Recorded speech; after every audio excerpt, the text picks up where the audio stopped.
영혼의 순례길이라는 영화가 있습니다. 이 영화는 티벳 사람들이 오체투지 삼보일배를 담은 다큐멘터리 영화입니다. 이 오체투지라는 것은 이 두 팔꿈치 그리고 두 무릎 그다음에 이마 이렇게 5군데가 몸의 5군데가 땅에 닿기에 절하는 이 불교의 용어입니다. 그래서 이렇게 오체투지를 삼보일배 3번 걸어가서 한 번 절하는 방식으로 이 오체투지 삼보일배를 하는데 1년 동안 2,500km를 가는 순례의 영화가 바로 이 영혼의 순례길입니다. 이 티벳 사람들은 이 오체투지 삼보일배를 하다가 큰 부상을 입기도 하고 때로는 사망에 이르기까지 한답니다. 근데 왜 이렇게까지 하면서 엎드려서 기도를 할까? 이들은 자신을 무한정 낮춰 그 신 앞에 자신의 죄를 뉘우치고 깨달음을 얻기 위해 이렇게 삼보일배 오체투지를 한다는 겁니다. 사람은 자신의 한계를 느낄 때, 내 힘으로 감당하기 어려울 때 신에게 엎드려 기도를 합니다. 그런데 문제가 있죠. 이 내 기도를 듣는 신이 살아계신 신인지 아니면 죽은 신인지 내 기도를 듣는지 듣지 못하는지가 아주 중요한 문제가 아니겠습니까? 오늘 이 본문에는요 2 왕이 기도를 합니다. 한 왕은 남유다의 히스기야 왕이고 한 왕은 아수르의 사네립 왕입니다. 이 히스기야는 여호와 하나님께 기도를 드리고 사네립은 아수르의 신 니스룩에게 기도를 드립니다. 이 남유다의 왕 히스기야가 다스렸을 때 이 아수르는 아주 강력한 제국이었습니다. 이 아수르 제국이 얼마나 강력했느냐 하면 당시에 바벨론, 이집트, 메데, 페르시아 이 고대 근동 지역의 패권을 전체를 장악하고 있었어요. 그러니 아수르의 신기를 건드려서 살아남는 나라는 없지요. 이 이스라엘, 북이스라엘도 BC 722년에 이 아수르에게 멸망을 하게 됩니다. 이 이스라엘이 북이스라엘과 남유다로 나눴을 때의 지도를 보시면 이 북이스라엘이 북쪽을 맡고 있고 남유다가 아래쪽에 있기 때문에 이 북이스라엘의 멸망은 남유다에게는 큰 부담인 거죠. 왜냐하면 다음에는 누구 차례예요? 남유다 차례이기 때문인 거죠. 그냥 남유다가 그대로 노출이 되는 겁니다. 그런데 북이스라엘이 왜 멸망을 당했는가? 성경은 이렇게 말씀하고 있습니다. 우리 열왕기하 18장 12절을 우리말 성경으로 함께 봉독해 봅시다. 시작. 이런 일이 일어난 것은 이스라엘 백성들이 의뢰하는 여호와의 말씀을 인정하지 않고 여호와의 언약과 여호와의 공의가 모든 것을 어렵게 되옵니다. 이스라엘 백성들은 여호와의 이름을 듣지도 행하지도 않았습니다. 하나님의 말씀을 순종하지 않았다는 거예요. 북이스라엘은 하나님의 말씀을 듣지도 않았고 행하지도 않았기에 하나님은 아수르를 들어 북이스라엘을 멸망케 하셨다는 겁니다. 이제 북이스라엘을 멸망케 한 아수르는 남유다를 정복하기 시작합니다. 우리 열왕기하 18장 13절부터 16절을 우리말 성경으로 한 절씩 교독해 봅시다. 제가 먼저 13절을 봉독하겠습니다. 히스기야 왕 14년에 아시리아 왕 사네립이 성벽으로 둘러싸인 유다의 모든 견고한 성들을 공격해 함락시켰습니다. 왕 히스기야는 다메섹에 있는 아시리아 왕에게 사람들이 이렇게 말했습니다. 내가 잘못했습니다. 물러와 주기만 한다면 요구하는 대로 응대하겠습니다. 아시리아 왕은 유다 왕 히스기야에게 금 300달란트와 금 30달란트의 조공을 요구했습니다. 그러자 히스기야는 그에게 여호와의 성전과 왕궁 창고에 있던 모든 은을 내주었습니다. 또 그때 유다 왕 히스기야는 여호와의 성전 문들의 금과 자기와 성전 기둥에 입혀놓은 아멘. 히스기야가 왕이 된 지 14년 되었을 때 아수르, 우리말 성경에서는 아시리아로 번역이 됐죠. 이 아수르의 왕 사네립이 유다의 모든 견고한 성들을 다 함락시켰다는 거예요. 그러니 이제 예루살렘 성전만 남은 거죠. 그랬더니 이제 히스기야가 사네립에게 잘못했다고 싹싹 비는 겁니다. 물러가기만 하면 요구하는 모든 것을 주겠다고 용서를 구합니다. 제가 예전에 이 부분을 설교를 했었거든요. 2023년 7월 유튜브를 참조하시기 바랍니다. 설교한 걸 보니까 이제 그 당시 은 300달란트와 금 30달란트를 계산한 게 있더라고요. 그래서 인용을 하려고 했는데 2023년도 시세와 2025년도 시세가 완전히 다른 거예요. 그래서 제가 다시 한번 이 계산을 해봤습니다. 한 달란트는 34kg인 거예요. 그러니 금이 34kg은 9,000돈, 정확히 9,066돈입니다. 이거를 이제 지금 금시대로 하니까 얼마예요? 1,667억 8,833만 5,250원인 거예요. 이게 3년 전에는 딱 절반 값이에요. 8억 정도, 아니 850억 정도 되었는데 이게 이렇게 금만 이 정도를 요구를 한 거예요. 2,500년 전에. 그리고 은 300달란트는 10톤이에요. 10.77톤. 이 한 돈의 은이 5,000원 전후니까는 계산해보면 136억이 나오는 거예요. 그러니 2,500년 전에 금 1,667억, 나머지는 우수리는 빼고 은 10톤 136억원 합쳐서 1,803억 원을 주면 아수르가 떠나가겠다라는 거예요. 여러분, 세상에서 가장 쉬운 게 뭘로 해결할 수 있는 겁니까? 이 정도 돈으로 해결하는 게 가장 쉬운 거 아니에요. 몸 상하지 않으면 되고 돈으로 해결하면 되는데 여러분 1,803억 정도 다 주머니에 있잖아요. 그렇지 않습니까? 그런데 이 히스기야의 문제는 이 1,803원이 어디에 있다는 거예요? 주머니에 있다는 거예요. 주머니. 자기 주머니에 1,803억 가까이의 돈이 있다는 거예요. 그러니 이 정도는 기도 없이도 할 수 있다는 거죠. 그래서 어떻게 합니까? 성전 문에 붙어있는 금을 다 띄고 그 기둥에 있는 금을 다 긁어내고 그 다음에 이 성전과 왕궁에 있는 은을 다 모아가지고 이 돈을 맞춰주는 거예요. 그러니 돈으로 해결했으니까는 감사하죠. 그렇죠? 근데 이제 나쁜 놈들의 법칙이 있잖아요. 돈을 받고 가야 되는데 돈을 받았는데 안 가는 거죠. 갖다 다시 온 거예요. 이 돈맛을 본 아수르는 다시 예루살렘에 군대를 보냅니다. 그때는 이 사네립이 군대 장관급인 랍사게를 보내는데 이 랍사게는 이름이 아니라 직분의 이름입니다. 한 군대 장관 정도 되는 직분인데 이 랍사게를 보내서 유다 왕을 이 성문 앞으로 불러냅니다. 그런데 군대 장관이 와가지고 왕을 불러내는데 왕이 나가면 돼요, 안 돼요? 왕도 가오가 있지, 그죠? 그래서 이제 그 밑에 대신들을 보냅니다. 그 대신들에게 랍사게는 아주 치욕적인 말을 합니다. 우리 열왕기하 18장 19절부터 21절을 우리말 성경으로 한 절씩 교독해 봅시다. 제가 19절을 먼저 봉독합니다. 랍사게가 그들에게 말했습니다. 히스기야에게 이렇게 말하여라. 위대한 왕 아시리아 왕께서 말씀하신다. 내가 무엇을 믿고 이렇게 당당하냐?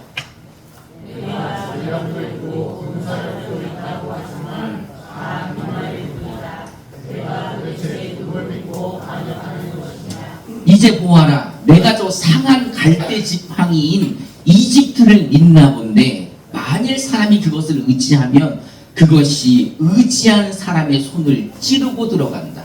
이집트 왕 바로는 자기를 믿고 의지하는 자들에게 다 그렇게 한다. 이 이집트가 예전에 바벨론이 이집트를 믿었는데 이집트가 또 배신을 하거든요. 그 이야기를 하는 거예요. 너 뭘 믿고 이렇게 당당하냐? 너 이집트 믿고 까부냐? 이집트는 썩은 갈대지팡이 같다.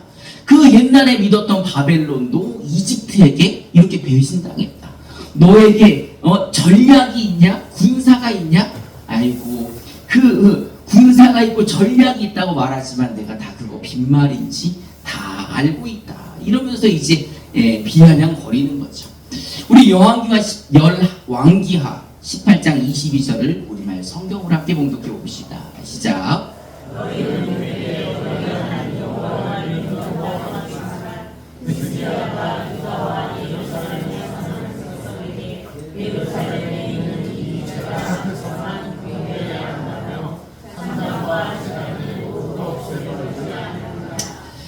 이 말은 이제 이 랍사게가 잘못 알고 있는 거예요. 하나님의 신앙이 어떤지를 모르는 거죠.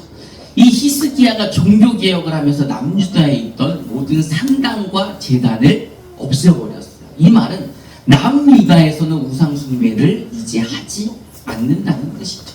북이스라엘에는 상당도 있고 제단도 있었는데 자기들한테 멸망당했잖아요.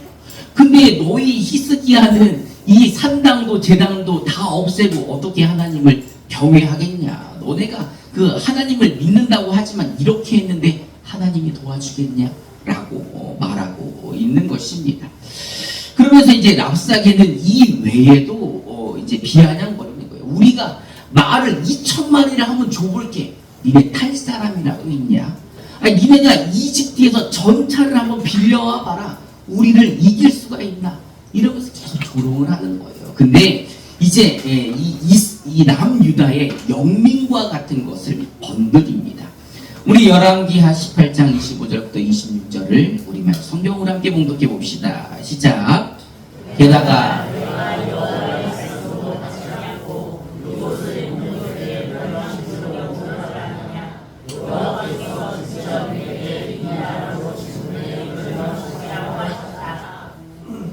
그러자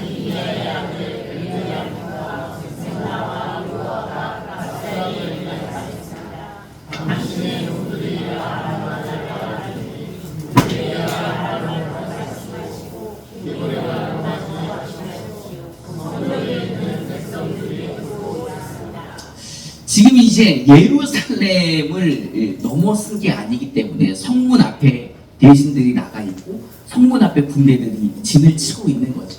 그러니 지금 이 모습을 보려고 누가 구경하고 있는 거예요? 백성들이 예루살렘 성벽에 올라가서 다 구경을 하고 있는데 랍사게가 아람어로 하지 않고 자기네 나라 말인 아람어로 하지 않고 지금 이 이스라엘 남유다의 말인 히브리어로 이야기를 하고 있는 거예요. 근데 계속 히브리어로 조롱하다가 하나님의 이야기를 하는데 내가 너희 여호와 하나님께 기도도 안 하고 와봤겠냐는 거예요. 너희 하나님이 나한테 우리에게 너네를 공격해서 멸망하라 라고 시키셨기 때문에 내가 왔다는 거죠. 그러니 이 정보력이 없고 이 믿음이 약한 백성들이 이 말을 들으면 마음이 어떨까요? 진짜인가? 이 거짓 뉴스 아닙니까? 이런 거 보고 아니 진짜 하나님이 우리를 멸망하라 그랬나? 하나님이 우리도 북이스라엘처럼 멸망하라고 했나? 이렇게 이제 술렁술렁 거리니까 이 대신들이 아니 우리가 아람 말을 알아들으니 제발 히브리 말로 하지 말고 아람 말로 우리에게 해주십시오. 성벽에 있는 백성들이 듣고 있습니다. 죄송합니다. 이렇게 이제 싹싹 비는 거죠. 그랬더니 이 랍사게는 약간 얍삽하게 같은 느낌이 있지 않습니까? 더 큰 소리로 히브리 말로 떠드는 거예요. 우리 열왕기하 18장 27절부터 35절을 우리말 성경으로 한 절씩 교독해 봅시다. 제가 먼저 27절을 봉독하겠습니다. 그러나 랍사게가 대답했습니다. 내 주인이 나를 보내실 때 이런 말을 내 주인과 내게만 하고 성벽에 앉아있는 저 사람들에게는 하지 말라고 하신 줄 아느냐? 저들도 너희처럼 자기 대변을 먹고 소변을 마시게 될 것이다.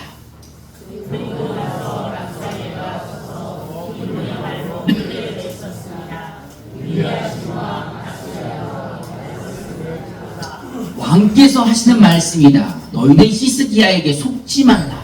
그가 너희를 내 손에서 구원해 낼 수 없을 것이다.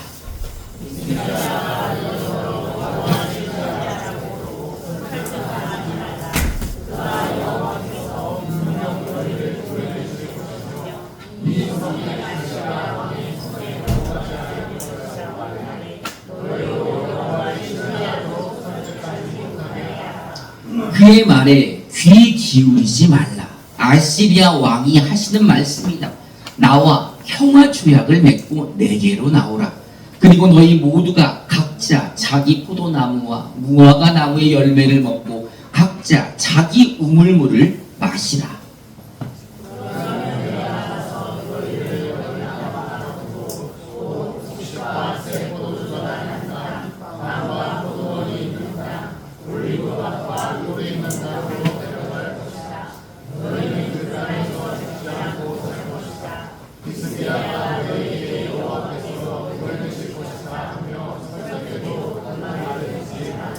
아시리아 왕의 손에서 그 땅을 구해낸 신이 있었느냐?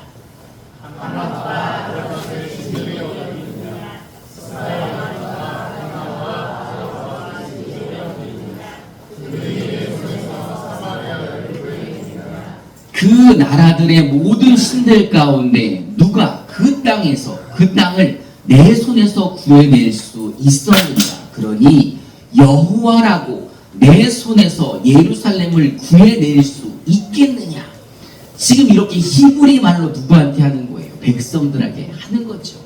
니네 히스기야 왕 말 믿지 마라. 여호와도 내 손에서 너희를 구해낼 수 없다. 그 많은 신들이 내 손에서 구해낸 신이 하나도 없다. 라고 지금 백성들한테 이야기를 하는 겁니다. 그리고 이제 이 말이 히스기야 왕에게 전해지자 히스기야가 이제 겁이 나는 거예요. 그래서 이 선지자들에게 기도를 부탁하고 이사야 선지자에게 기도를 부탁합니다. 그랬더니 이사야 선지자가 히스기야에게 하나님의 응답을 전해줍니다. 우리 열왕기와 19장 6절 7절을 우리말 성경으로 한 절씩 교독해 봅시다. 제가 6절을 먼저 봉독합니다. 이사야가 그들에게 말했습니다. 너희 주인에게 말하라. 여호와께서 말씀하신다. 내가 들은 말 곧 아시리아 왕의 부하들이 나를 모독한 그 말로 인해 두려워하지 마라.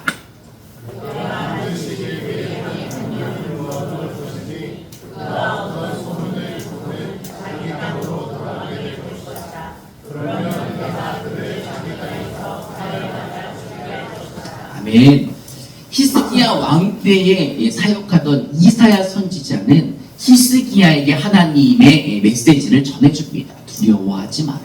그들이 무슨 말을 하든지 두려워하지 마라. 그리고 아수르 왕 사네립은 그 땅으로 돌아갈 것인데 그는 자기 땅에서 칼 맞아 죽을 것이다 라고 말씀을 하시는 겁니다. 사실 사네립이 전하는 말을 이 랍사게를 통해 남유다의 대신들과 백성들과 히스기야에게 말한 것 같지만 그가 말하는 것을 누구도 들었을까요? 하나님도 들으신 거예요. 하나님도 그가 하는 말을 듣고 계셨다는 거예요. 하나님은 살아계시기 때문에 그들이 하는 말을 다 들으셨다는 겁니다. 이 남유다의 역사를 보면은 이 남유다는 사실 멸망을 앞두고 있어요. 히스기야가 어떻게 하지 않아도 그들은 곧 멸망을 하게 됩니다. 그런데 하나님은요, 그 멸망 앞에서 이 신실한 히스기야를 보고 아수르의 군대 앞에서 남유다를 구원해 주십니다. 이 아수르 왕 사네립은요, 돈도 뺏고 군대를 보내가지고 또 두렵게도 만들었지만 또 다시 이 남유다 히스기야에게 편지를 보내 그에게 최후의 통첩과 같은 이야기를 합니다. 우리 열왕기하 19장 10절부터 13절을 우리말 성경으로 한 절씩 교독해 봅시다. 제가 먼저 10절을 봉독합니다. 너는 유다 왕 히스기야에게 이렇게 말하여라. 내가 믿는 그 신이 예루살렘은 아시리아 왕의 손에 넘어가지 않을 것이라 해도 속지 마라.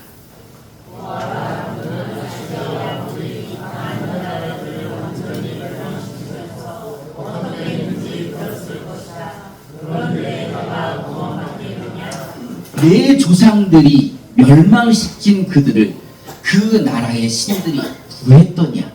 고산과 하란과 레셉의 신들과 들라살에 있는 에덴 사람들의 신들이 구해 주었더냐?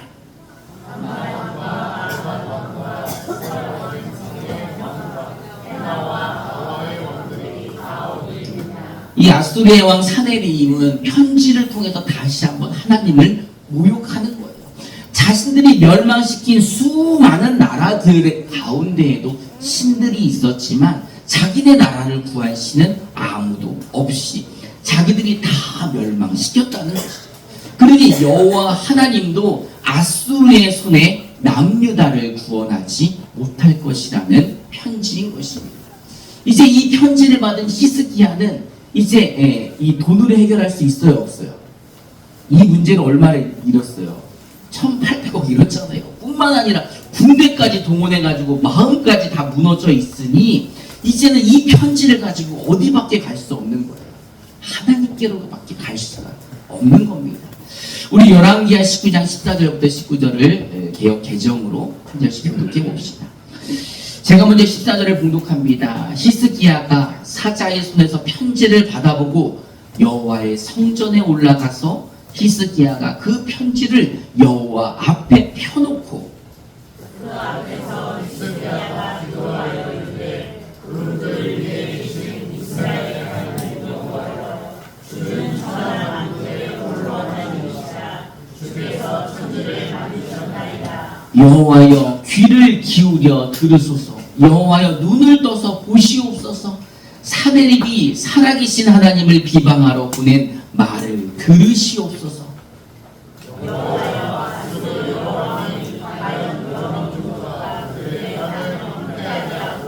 또 그들의 신들을 불에 던져 싸우니 이는 그들이 신이 아니요 사람의 손으로 만든 것 곧 나무와 돌뿐이므로 멸하였나이다. 우리 하나님 여호와여 원하노되 그들을 그의 손에서 구원하옵소서. 그리하시면 천하 만국이 여호와가 홀로 하나님이 주시리라. 아멘. 오늘 본문입니다. 히스기야의 기도문을 보면 이가 얼마나 믿음 있는 사람인지 알겠죠. 다른 나라의 신들은 다 누가 만들었다는 거예요. 사람이 만든 나무이고 돌뿐이니 그들은 멸망당하는 것이 당연하지만 하나님은 우리를 구원하실 수 있다는 믿음의 고백인 거죠. 그 편지를 가지고 하나님 앞에 갖다 놓고 엎드려 기도를 하는 것입니다. 그러자 하나님은 히스기야의 기도를 들으시고 이사야 선지자를 통해 응답해 주십니다. 우리 열왕기하 19장 35절부터 37절을 우리말 성경으로 함께 봉독해 봅시다. 한 절씩 교독해 봅시다. 제가 먼저 35절을 봉독하겠습니다. 그날 밤에 여호와의 천사가 나가 아시리아 진영에서 아시리아군 18만 5천 명을 죽였습니다. 이튿날 아침 일찍 사람들이 일어나 보니 모두 죽은 시체뿐이었습니다.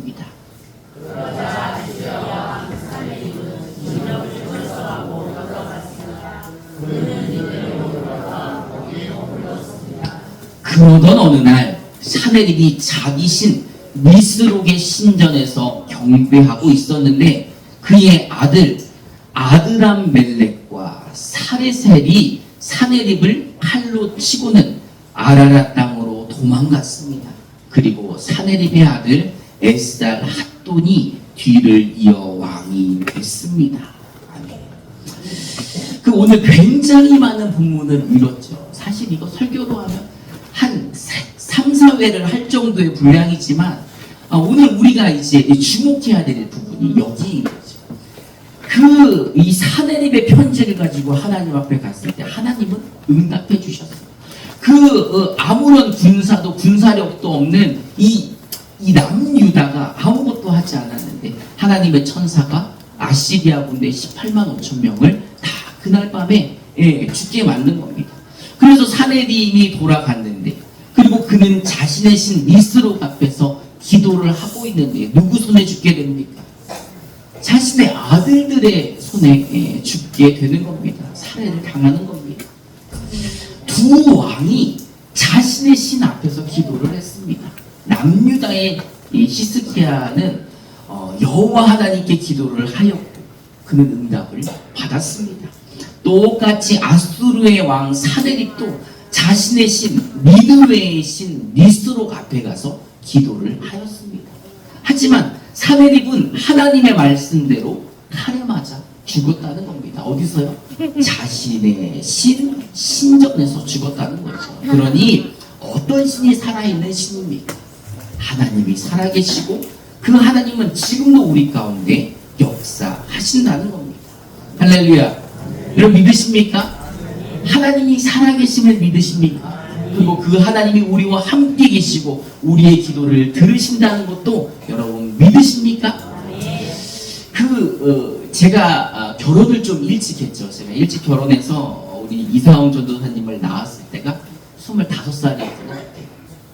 그때 이제 돌잔치를 앞두고 11개월 됐을 때인데 이제 첫째 아들이고 첫 손이니까 얼마나 귀하겠어요. 여기 뭐 아시는 분들 알 거예요.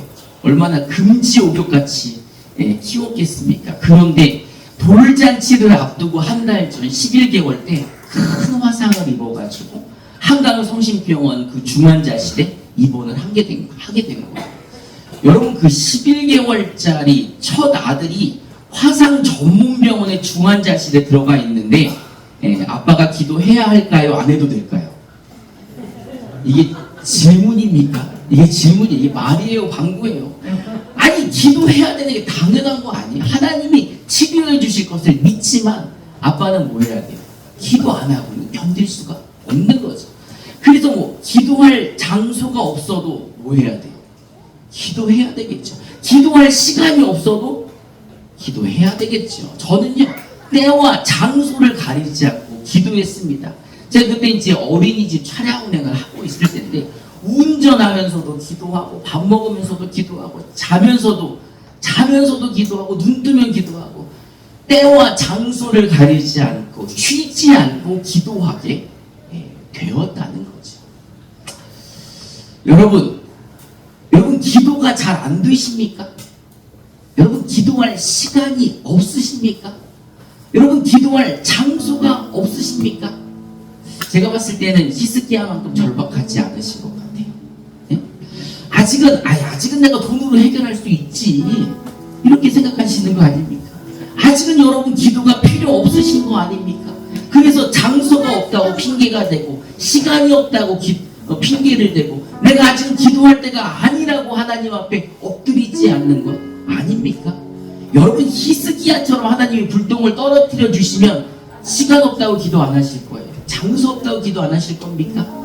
우리가 쉬지 않고 기도할 수밖에 없는 상황이 오지 않기 위해서 그런 상황이 온다 해도 우리는 기도할 수밖에 없는 거죠. 여러분 기도는요 하나님의 자녀들만이 할 수 있는 특권입니다.